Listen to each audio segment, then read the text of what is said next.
نبی کا لوگوں کے ہی درمیان سے ہونا اچھی چیز ہے یا بری چیز ہے؟ حیرانی اور پریشانی کی جڑ کیا ہے اور سکون کی بنیاد کیا ہوتی ہے؟ ان سوالوں کے جواب کو جانتے ہیں آج کے اس ایپیسوڈ میں۔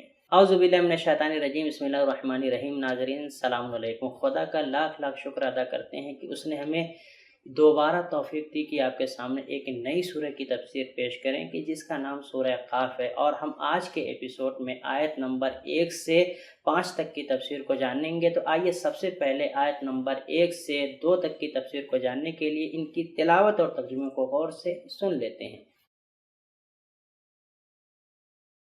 كتاب أنزلناه إليك مبارك ليدبروا آياته وليتذكر أولو الألباب بسم الله الرحمن الرحيم قاف والقرآن المجيد بل عجبوا أن جاءهم منذر منهم فقال الكافرون هذا شيء عجيب۔ قاف، قرآن مجید کی قسم، محمد پیغمبر ہیں، لیکن ان کافروں کو تعجب ہے کہ انہی میں ایک عذاب سے ڈرانے والا پیغمبر ان کے پاس آ گیا، تو کفار کہنے لگے یہ تو ایک عجیب بات ہے۔ ناظرین، ہم نے اس آیت کی بہترین تلاوت اور ترجمے کو سن لیا ہے، اب اس کے نکات کو جان لیتے ہیں۔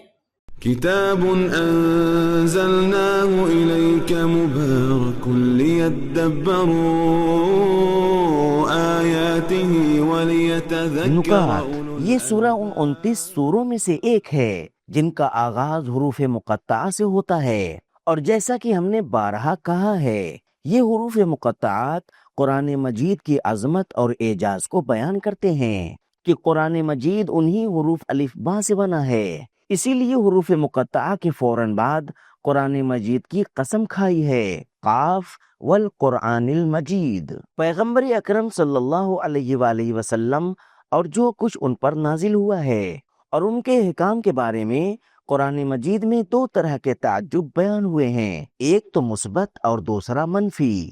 مثبت تعجب جنوں کے ایک گروہ کا ہے جن کو قرآن مجید کے بلند مضامین کو دیکھ کر تعجب ہوا اور کہنے لگے سمعنا قرآنا عجبا، سورہ جن آیت نمبر 1۔ اور منفی تعجب کافروں کا ہے جو کئی جگہوں پر ہے، انہی کے جیسے ایک شخص کے نبی بن جانے پر تعجب، بل عجبوا ان جاءهم منذر منهم، اسی نبی کی یکتا پرستی کی طرف دعوت دینے پر تعجب، اجعل الآلہۃ الہا واحدا ان ھذا لشیء عجاب، سورہ صاد آیت نمبر 5۔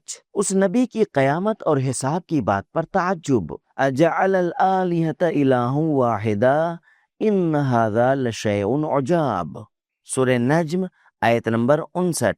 دوبارہ زندہ ہونے پر تعجب، وَإِن تَعْجَبْ فَعَجَبٌ قَوْلُهُمْ أَإِذَا كُنَّا تُرَابًا أَإِنَّا لَفِي خَلْقٍ جَدِيدٍ، سورہ رعد آیت نمبر 5۔ ناظرین، ہم نے نکات کو جان لیا ہے، اب ان آیات کے پیغام کو بھی غور سے سن لیتے ہیں۔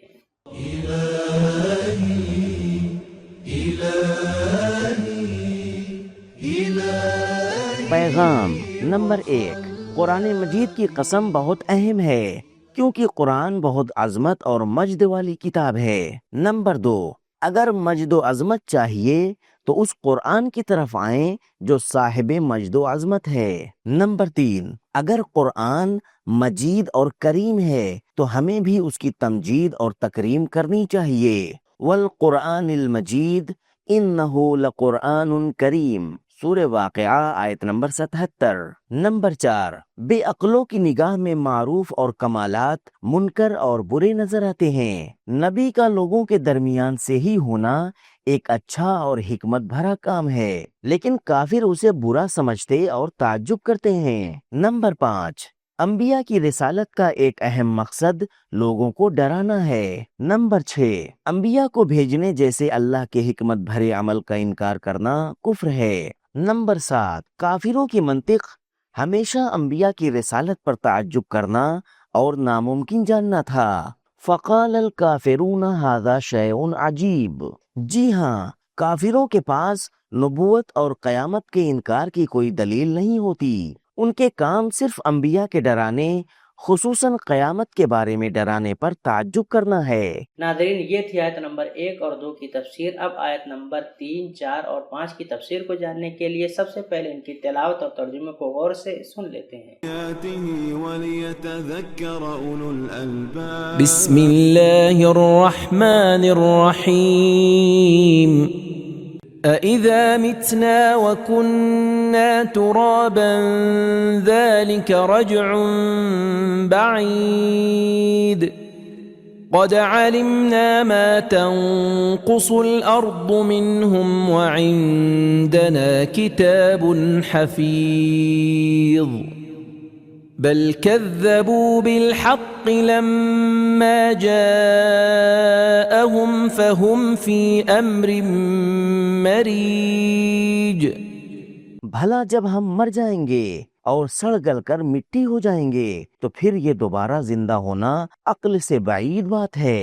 ان کے جسموں سے زمین جس چیز کو کھا کھا کر کم کرتی ہے وہ ہم کو معلوم ہے، اور ہمارے پاس تو تحریری یادداشت کتاب لوح محفوظ موجود ہے، مگر جب ان کے پاس دین حق آ پہنچا تو انہوں نے اسے جھٹلایا، تو وہ لوگ ایک ایسی بات میں الجھے ہوئے ہیں جسے قرار نہیں۔ ناظرین، گزشتہ آیات کی طرح ان آیات میں بھی پروردگار عالم نے اپنے بندگان خاص کے لیے کچھ نکات رکھے ہوئے ہیں۔ آئیے ان نکات کو جان لیتے ہیں۔ كتاب أنزلناه إليك مبارك ليدبروا آياته وليتذكر نکات، أولو رجعن بعید سے کافروں کی مراد عقل اور عادت کے لحاظ سے بعید ہونا ہے، یعنی انسان کا دوبارہ پلٹنا عقل اور عادت کے لحاظ سے ایک بعید کام ہے، لہٰذا ان کے پاس قیامت کے انکار کی کوئی دلیل نہیں ہوتی، اور کہتے ہیں کہ یہ تو بعید ہے۔ مریج کا معنی ہے مخلوط ہونا اور الجھنا، جیسا کہ قرآن مجید 2 سمندروں کے پانی کے ملنے اور مخلوط ہونے کے بارے میں ارشاد فرماتا ہے، مرج البحرین یلتقیان، سورہ رحمان آیت نمبر 19۔ لفظ مریج قرآن مجید میں صرف ایک بار آیا ہے، اور وہ بھی صفت مشبہ کی صورت میں، جو کہ کافروں کی حیرت اور الجھن کے تسلسل کی دلیل ہے۔ ناظرین، ہم نے نکات کو جان لیا ہے، اب ان آیات کے پیغام کو بھی غور سے سن لیتے ہیں۔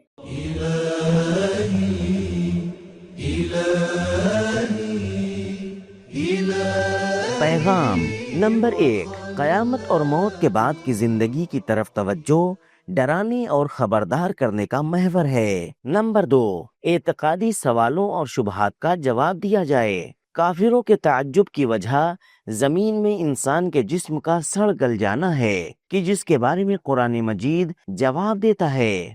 ہم اس سڑ گل جانے کے بارے میں جانتے ہیں۔ نمبر 3، تمام مادی تحولات اور تبدیلیاں حساب و کتاب شدہ اور اللہ کے زیر نگرانی ہیں۔ نمبر 4، زمین کی خاصیت ہے کہ وہ چیزوں کو گلا دیتی ہے۔ نمبر 5، اللہ کے دنیا کے ذرے ذرے کو جاننے کا مطلب اس کا درج نہ کرنا اور نہ لکھنا نہیں ہے۔